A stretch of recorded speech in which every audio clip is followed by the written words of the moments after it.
تو حضرت معاذ بن جبل رضی اللہ تعالی عنہ کہتے ہیں کہ صبح کے خوبصورت لمحے اور حضور کی قربت اور سفر کی گھڑیاں اور چل بھی رہا تھا میں آقا کریم علیہ السلام کے ساتھ ساتھ، تو موقع غنیمت جانا تو میں نے کہا کہ اے اللہ کے پیارے رسول صلی اللہ علیہ وآلہ وسلم، مجھے آپ کی قربت میسر آئی ہے تو اس موقع سے میں فائدہ حاصل کرتے ہوئے آپ سے سوال پوچھنا چاہتا ہوں، اور وہ یہ کہ مجھے کسی ایسے عمل کے بارے بتا دیجئے جو عمل مجھے جنت میں داخل کر دے اور جہنم سے دور کر دے۔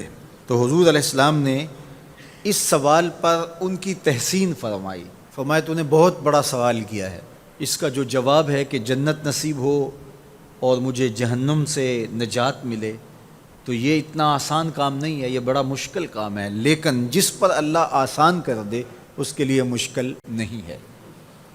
یعنی جنت آسانی سے نہیں ملتی، جہنم سے بچنا بھی اتنا آسان نہیں ہے، بہت سارے گناہوں سے بچنا پڑتا ہے، لیکن اللہ جس کے لیے آسان کر دے اس کو نیکی کی توفیق دے دیتا ہے اور برائی سے اس کو بچا لیتا ہے۔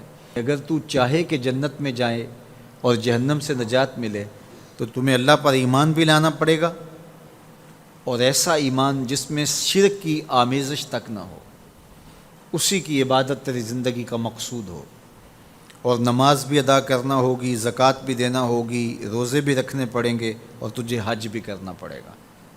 جنت میں داخلے کے لیے یہ شرائط ہیں کہ تم یہ کام کرو گے۔ پھر ارشاد فرمایا میں تمہیں بھلائی کے دروازے ہی نہ بتا دوں۔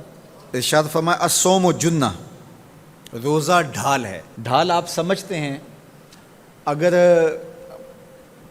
آپ لوگوں نے ڈھال نہیں دیکھی ہوئی تو آج کے زمانے کے اندر تو سب لوگوں نے جو ہے وہ ڈھال دیکھ لی ہے، چونکہ اس وقت ترکی نے اس طرح سے اپنے کلچر کو اور اپنی تہذیب کو جدید ذرائع ابلاغ کے ذریعے لوگوں تک پہنچایا ہے کہ اب 800-700 سالہ پرانی چیزیں بھی ہمارے سامنے آ گئی ہیں، ورنہ ہم یہ باتیں کیا کرتے تھے تو لوگ ان باتوں کو سمجھا نہیں کرتے تھے، چونکہ اس کا کوئی نمونہ اور شکل موجود نہیں تھی۔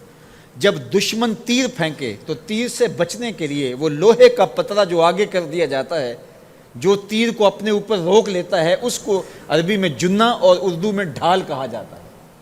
تو آقا کریم نے فرمایا روزہ ڈھال ہے، تو گویا جہنم کی آگ سے بچانے کے لیے جو ہے وہ روزہ کام دے گا۔ والصدقۃ تطفئ الخطیئۃ، یہ گناہوں کو مٹا ڈالتا ہے، جس طرح کہ آگ کو پانی بجھا ڈالتا ہے، تو اس طرح جب صدقہ دیا جاتا ہے تو جو گناہ ہوتے ہیں وہ ایسے مٹتے ہیں کہ لگتا ہے یہاں گناہ تھے ہی نہیں۔ آگے ارشاد فرمایا رات کے پیٹ میں نماز ادا کرنا، یعنی تہجد کی نماز ادا کرنا۔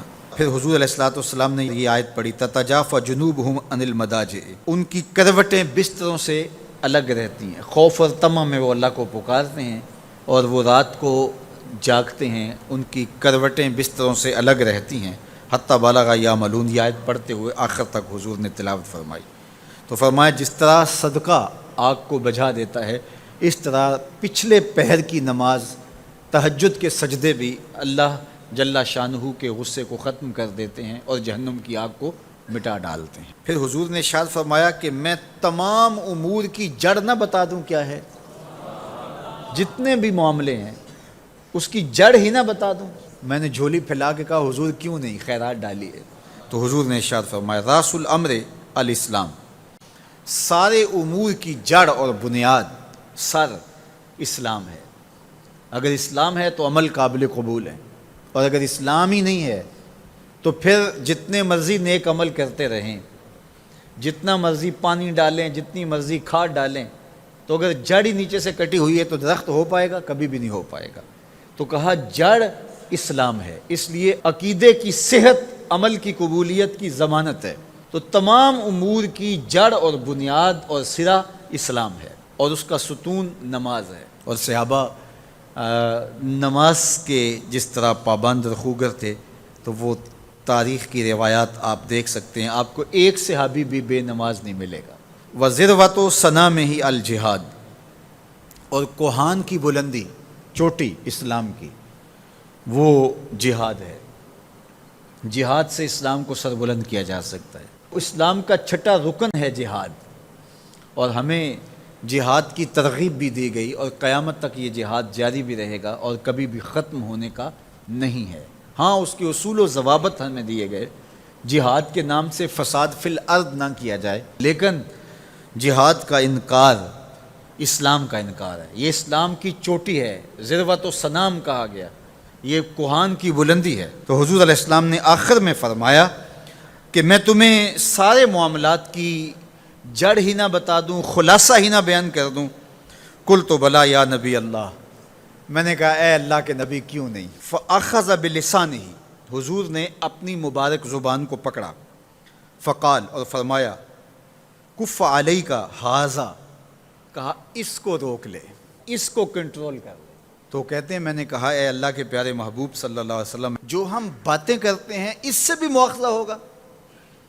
یعنی عمل پر تو پکڑ ہوگی، لیکن جو ہم زبان سے بات نکال دیتے ہیں تو کیا اس بات پر بھی مواخذہ ہوگا؟ تو حضور علیہ السلام نے ارشاد فرمایا کہ لوگ منہوں کے بل یا ٹھوڑیوں کے بل جہنم میں ڈالے جائیں گے، یہ ان کے بولے ہوئے بولوں کی وجہ سے ہوگا، ان کی زبان کی کمائی کی وجہ سے ہوگا۔ تو اپنی زبان کی حفاظت کرو تو جنت کا داخلہ مل جائے گا۔ تو گویا زبان کی حفاظت سے لے کر کے اللہ کے حضور سجدے تک اور اللہ کی عبادت تک، یہ ہے وہ نصاب جو جنت میں جانے کا ہے۔ اللہ ہم سب کو 5 گانا باجماعت نماز کی توفیق دے، اللہ ہمیں توفیق حج کی نصیب کرے، اللہ ہمیں رمضان المبارک کے روزے رکھنے کی توفیقات سے مالا مال کرے، اللہ اپنی راہ میں جد و جہد اور جہاد کی توفیق سے مالا مال کرے، اور اللہ ہمیں ہماری زبان کی حفاظت کی توفیق دے تاکہ ہم خیر کی راہوں کے مسافر رہیں۔ کوڑا تخت دنیا دا باہو، فکر سچی بادشاہی ہو،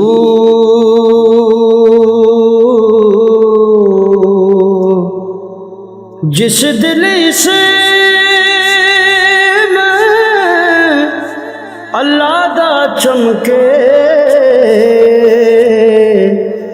عشق بھی کردہ ہلے۔